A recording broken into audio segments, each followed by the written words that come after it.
there was a heavy snowstorm on the M10, the road from Moscow to St. Petersburg.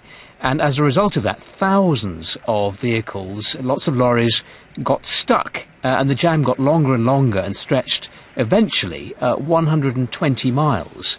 And being stuck on a Russian motorway isn't like being stuck on a UK motorway. There are no emergency telephones. You can't pop into a nice service station for a cup of coffee, no supermarkets, and petrol stations are also few and far between. So a miserable experience for some of the drivers. Some of them were stuck there for 48 hours. Over the last 3 days, various officials have declared the jam has unjammed, everything is over, and then a few hours later they've had very red faces and have had to admit that no, it hasn't finished.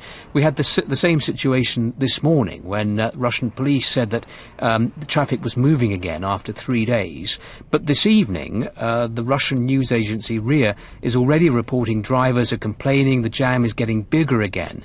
And meanwhile, a whole series of senior Russian officials have been trying to blame different people for the situation. We've seen the emergencies minister live on Russian television banging his fist and demanding answers. We've seen the Russian Prime Minister, Dmitry Medvedev, at an emergency meeting with the Deputy Prime Minister.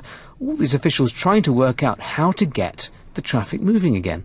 It seems to be a combination, not only the bad weather, but also the fact that a lot of the drivers didn't put winter tyres on their cars and lorries.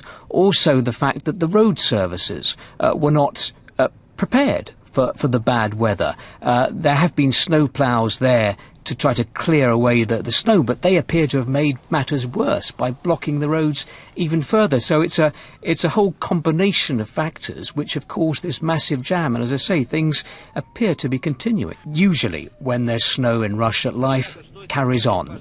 The traffic goes on, the airports stay open. It takes a lot, I think, to bring this country to a halt.